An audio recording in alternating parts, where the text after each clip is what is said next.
Welcome to the Open Forum in the Villages, Florida podcast. In this show, we talk to leaders in the community, leaders of clubs, and interesting folks who live here in the villages, to give perspectives of what is happening here in the villages. We hope to add a new episode most Fridays at 9 a.m. We are a listener-supported podcast. You can become a supporter for as little as $3 per month, or you can choose to pay more. To become a supporter, go to openforuminthevillages.com and click on Support in the black box. There will be shoutouts for supporters in episodes. In Season 4, we have made some dramatic improvements and changes. First is a clarification of the podcast's title. It is Open Forum in the Villages, Florida, to make clear that this is a regional show, independently produced for folks who live in Central Florida and the Villages areas. Second is a dramatic increase in the use of AI in the creation of each episode. These include a transcript of each show. Please understand that there may be errors inserted by the AI that may not be caught before the transcript is published. However, this is a dramatic step forward. We will now include chapter markers for each show. The show description text will be AI generated. In fact, the show's announcers are now all AI voices, including me, Emily. Hope you enjoy. This is Mike Roth on Open Forum in the Villages. I'm here today with Dr. Kathleen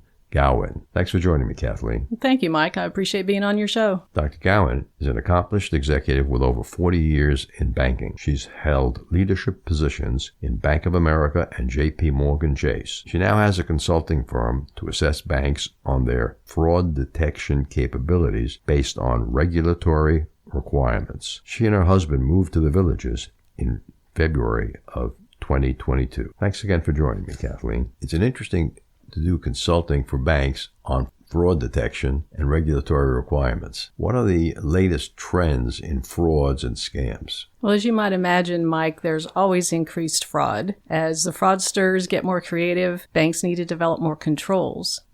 As fraudsters get more creative, that's where my role comes in, which is working with banks. What is the most common fraud that you see committed with banks? I'd say the most common fraud would be a fraudster trying to get a customer to send funds directly to the fraudster, but impersonating a representative of the bank or a representative of a government agency. They're very intent to separate you from your money. And that happens by the fraudster sending emails or telephone calls to consumers? The easiest way for fraudsters to commit that fraud is through either a text message or a phone call. And we fall for these easily because we think we're trusting and we believe what the fraudster is telling us. We want to believe. And unfortunately, the fraudsters recognize that and they capitalize on that. So they'll try to build a relationship with you or, try to maybe encourage you to take action. Can you give us an example? Somebody might call and say, they are from your bank and there's been attempted fraud on your account. And as a result, they need to backtrack on some of your transactions to see if those are your transactions or if they're fraudulent. So if the bank calls you and attempts to ask you to go over some old transactions, should the consumer just hang up on that call? Absolutely, Mike. If you get a phone call from someone who says they're from your bank, the best thing you can do is hang up and then call the number that's on the back of your credit card or your debit card and ask for the fraud department. I see. Don't call back to the number that the fraudster gives you Correct. on the phone. Correct. Because that will be answered by a co-conspirator who says, That's Bank right. of America. That's right. And we fall for that because it's so easy. Or you might see it in an email that it'll say, we've detected fraud on your account. Please call your customer service representative at the following number. Don't call that number. Instead, look at the number on the back of your credit card or debit card and call that number and ask for the fraud department. So what you're saying is it's not safe to go to the web and say the fraud department for Bank of America? It is absolutely not safe to do that. Fraudsters will create websites that look very much like the bank's website, and you'll be taken in by that. Didn't realize that. Why are seniors, especially seniors here in the villages, so frequently the victims of fraud? Well, I'll share with you some interesting statistics on seniors and fraud. And in Florida is the second largest state when it comes to fraud, right behind California. And there were something like 45,000 attempts for people between the ages of 50 and 75. And how were they counted? as attempts? These will come from individuals who will then contact law enforcement and say that they believe that they're a victim of fraud. So you can imagine there's probably many, many times more fraudulent attempts that are never reported, and then that means it doesn't get picked up in the statistics. So when I get these emails from people that I don't know claiming to be my accounts payable department or accounts receivable department, the right thing to do is just delete them? Better to find another channel to contact that department. So if you have a phone number, a trusted phone number, you can give them a call and say, hey, I just got this email. Don't use email to respond back, because you could, in essence, be contacting the fraudster. So pick another channel. If they sent you an email, then call them on the phone. If they called you on the phone, then send them an email. Mm-hmm. And these emails that come in saying we have a fax or a voicemail message for you with a link to an HTML file, what should the consumer do? I think you already know the answer to this, Mike. You do not click on links in emails, even if it's from what appears to be a trusted person. So, for example, if my husband sends me an email and says, hi, Kathy, click this link. Well, I never go by Kathy, so I know already that's a fraudulent email. But other emails can look very legitimate. They'll use the logos for the organization. They might use an email address that looks very similar. Maybe they've just added one extra character. If you think you have an email with a suspicious nature to it, the best thing to do, delete the email, never click the link. Mm-hmm. Then what you can do is Google it and go to try to find that same information on your own without the benefit of having clicked the link. Mm-hmm. Mm-hmm. I've seen fraudulent emails like that from good companies like Microsoft and UPS. When you see that flashing screen that says, don't turn off your computer, call this number, the first thing you should do is turn off your computer. Reboot your computer. You went to a website that's run by a fraudster, probably from the site that you were on just before. Okay, Kathleen, let me tell you a joke that I put into each show for my grandson, Evan. Why did the melon jump into the river? I have no idea. Because it wanted to be a watermelon. Wow. How old is your grandson? I don't know, he's about 12 now. Okay, that's age appropriate. Age appropriate, that's good.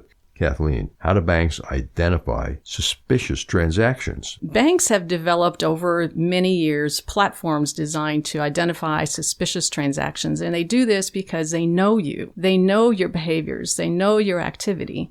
So they've created platforms that have, let's say 500 different parameters that are checked. And they do this with every one of your online sessions. They also do this with every one of your credit card transactions. Would you like to hear some examples of what banks do? Yeah, what are they looking for? First, they look, if you're logging in, they look at some very basic characteristics, like what time of the day are you logging in? Is that what time you usually log in? They also look at the geographic location and your IP address.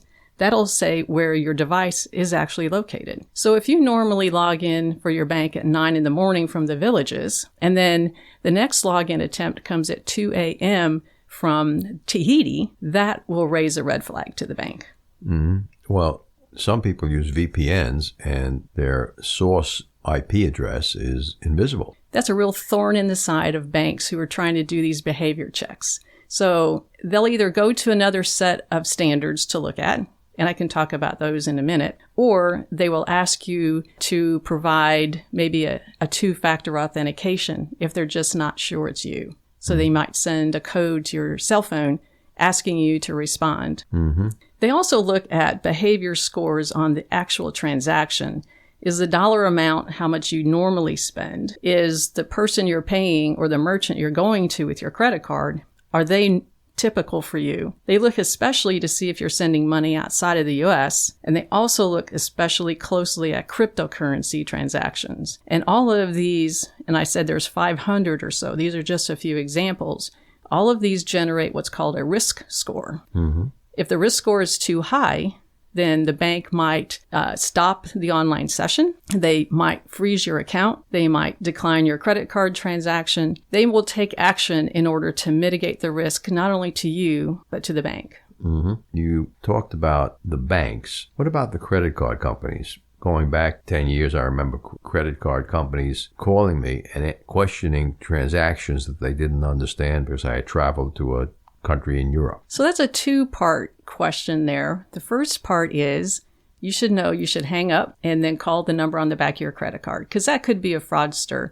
trying to find things. They might say, what are the last 4 digits of your card number? What is the address to which we mail your bank statement? They're trying to gain information from you, and then they'll try to call the bank and impersonate you. And that, by the way, is called an account takeover attempt.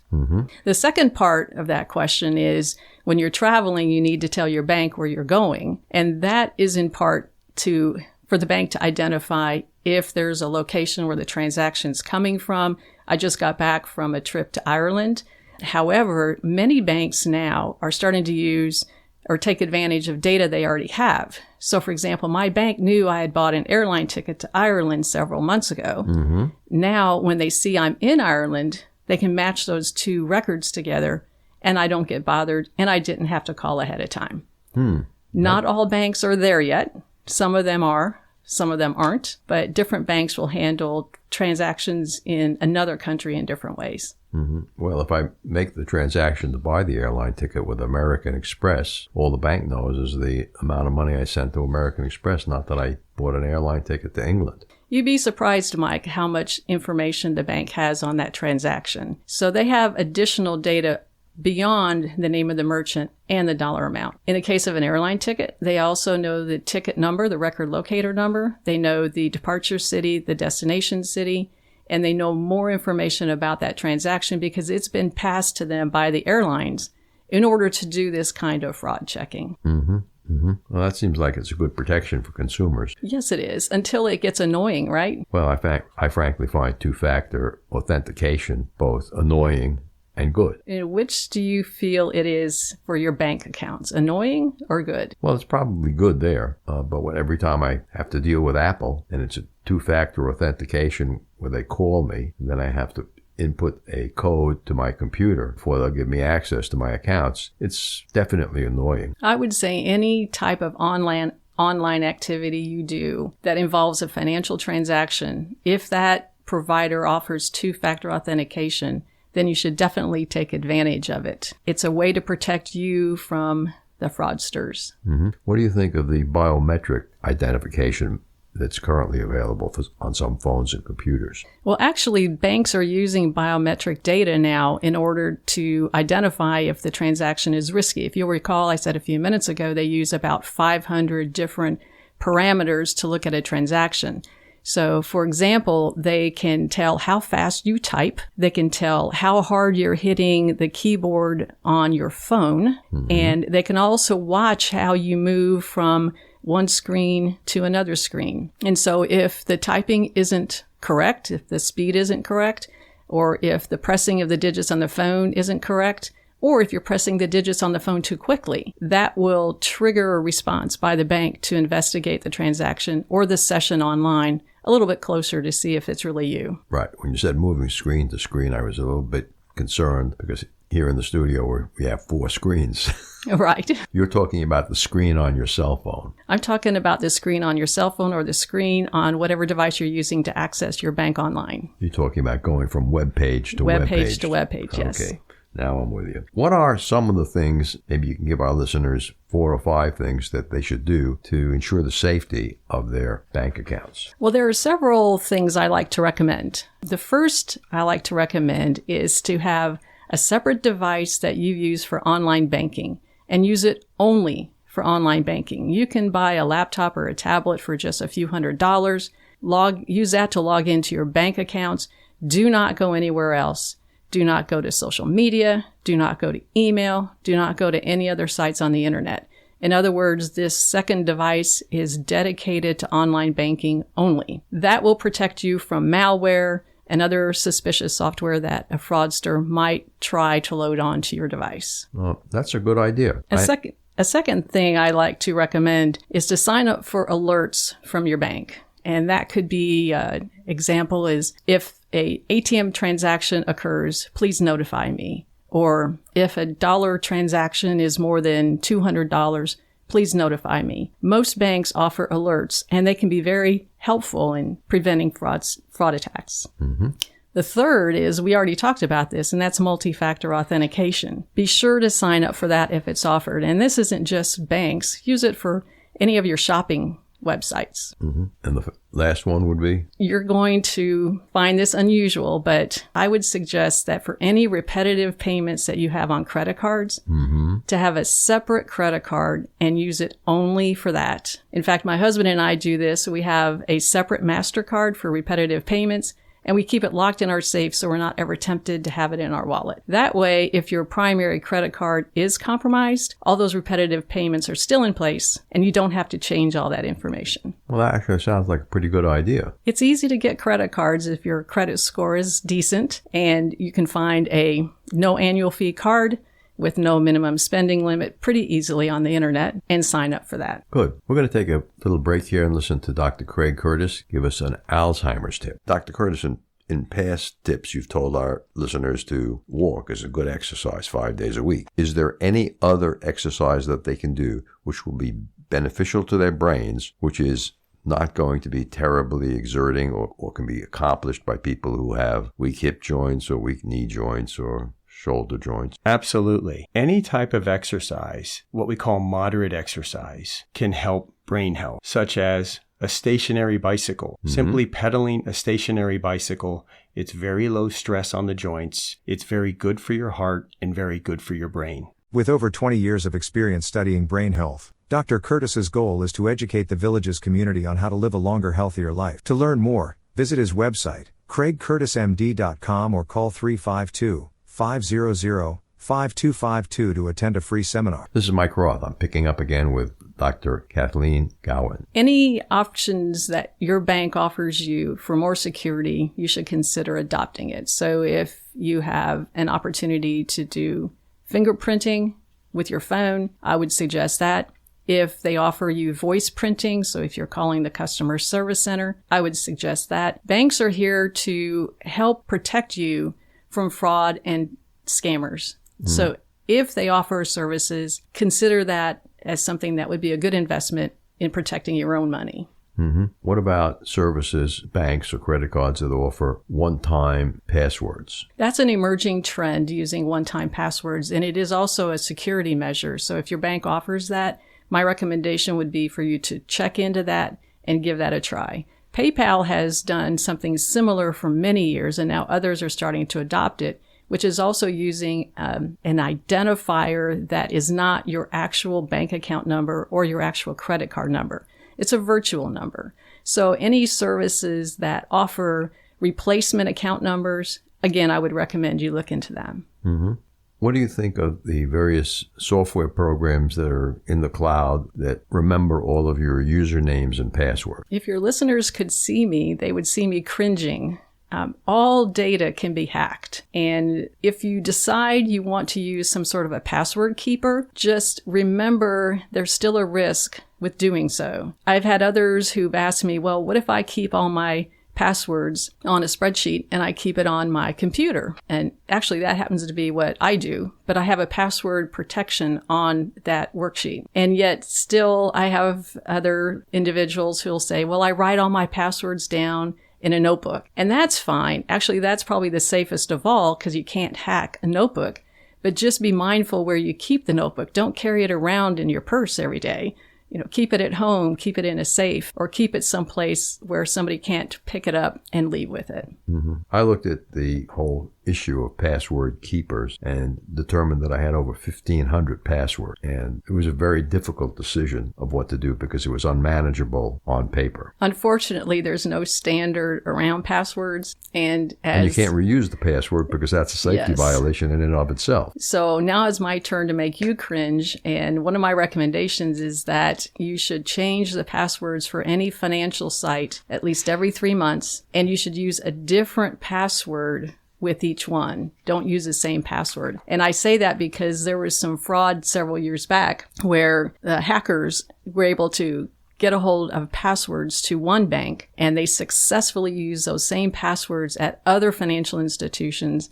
And so that victim lost not just the funds from the first bank account, but they were literally cleaned out of their brokerage account and bank accounts other places. Kathleen, what are the 5 things that we should stop doing to reduce the chances that we'll all become victims of fraud or scam? Well, Mike, I have 5 recommendations of things to stop doing. Number 1, stop clicking on links in emails and in text messages. Find another way to get at the information. Mm-hmm. The second is never give out your personal information. And we hear this so many times through other agencies and public service announcements, but you'd be amazed how often, especially senior citizens, feel it's okay to tell the caller, hey, this is my Medicare number, or this is my Social Security number. So Medicare numbers, Social Security numbers, bank account numbers, credit numbers. card numbers are all taboo. That's correct. If somebody's asking for you to provide that information, chances are it's a scammer and you should just hang up. Mm-hmm. Something else that I recommend is whenever you feel like you're being pressured to make a payment quickly, that can be an indication it might be fraud. So if someone's called you and said, I'm from your bank and we're going to have to shut off your account unless you can provide your account number where we can reopen and reestablish the account. Anytime you feel like you're being pressured, that could be an indication. Well, they put a time pressure on. That's right. You have to do it now. Do it and act now before the end of the day or something terrible is going to happen. Mm-hmm. That's what to look out for. Something else that is very prevalent within the industry is caller ID can be spoofed. Thank you. As can email addresses. So if you get a call on your cell phone and it doesn't match to one of your contacts, even though it looks like it might be legitimate, like maybe it has a current area code, I'd still say let that go to voicemail and then call back later because they can spoof the phone number, they can spoof the email. Mm-hmm. What do you think of these text messages that people get that just begin with hello and it's from a number that you don't know? I think you already know the answer to this, Mike. Delete the text message. Don't open it. Don't click on the link. And for heaven's sakes, as trusting as we are, don't call the person back and say, I think you have the wrong text number here. Then they're for sure that they know that's a legitimate number and there's a live human. Many of these messages that go out by the thousands because they're generated by robots. And if you don't respond and if you don't click and if you don't call back, they don't know it's a real number. Mm-hmm. Something we've seen that has occurred with spoof identities is small business might receive an email from what looks to be the president of the company saying, quickly email or wire transfer $100,000. I'm really busy right now. You have to get this done by the end of the day. And it looks like it's coming from, say, the CEO or the president or the treasurer. And though that is a very recent scam that's affecting businesses, and it's very difficult if you do a wire transfer to get those funds back. A wire transfer is intended to be immediate and final. Mm-hmm. I'm glad you brought that up. What is the recourse that consumers may have if they've been scammed, or what should they do? If you think you've been scammed and it's a credit card or a debit card type transaction or online banking, the first thing you do is you look at the phone number on the back of your credit or debit card, call your bank, report it immediately.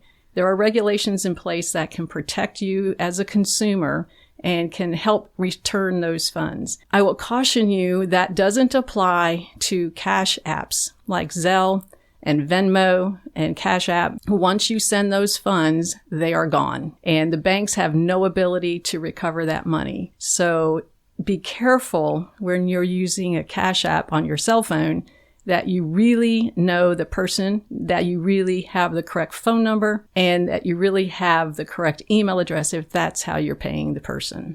Mm-hmm. One character off, and that money is gone, and you'll never see it again. Even if it was a legitimate transaction. It could be a legitimate transaction, and you made a mistake on the phone number. Whoever has the account for that mistaken phone number keeps the money and doesn't return it. And the banks cannot help you. That's something that I think consumers need to really understand, that if you take advantage of the cash apps, it's out of their control to try to recover that money for you. Mm-hmm. But applications like Stripe or PayPal, you are protected? You're protected in the case that a credit card was used as the payment method. So as a consumer, you have a limited amount of time to contact your bank and say, I have a suspicious credit card transaction. The bank will then investigate and open what's called a dispute. That doesn't always result in you getting all of your money back, but it's certainly an opportunity for you to challenge it. Now, that exists with credit cards only. It does not exist for cash apps, and it does not exist for checks. What about debit cards? It does not exist for debit cards either. Credit cards only. So that proves one of my old theses. Never use a debit card. Kathleen, if someone is unsure whether a transaction would be fraudulent or not, or think they've been defrauded or scammed, who should they contact? The first thing you should do is call the number on the back of your credit card or your debit card, ask for the bank fraud department, explain your situation, and they can take it further. You can also go to law enforcement. There are places to go, such as the Attorney General's office. And then there's a great organization here in the Villages called Seniors versus Crime in the Villages. They're a fabulous organization. They have 4 locations in the Villages. You do not need an appointment. You just show up during their regular operating hours, and they can also help you. Great. Thanks for the information. I'm sure our listeners will have gotten a lot from it, and I may ask you back in the future to talk some more about fraud. Thank you, Mike. I enjoyed being here. Remember, our next episode will be released next Friday at 9 a.m. Should you want to become a major supporter of the show or have questions, please contact us at mike@rothvoice.com. This is a shout out for supporters Greg Pangian, Tweet Coleman, Dan Capellan, Ed Williams, Alvin Stenzel, and major supporter Dr. Craig Curtis at K2 in the Villages. We will be hearing more from Dr. Curtis with short Alzheimer's tips each week. If you know someone who should be on the show, contact us at mike@rothvoice.com. We thank everyone for listening to the show. The content of the show is copyrighted by Roth Voice 2023, all rights reserved.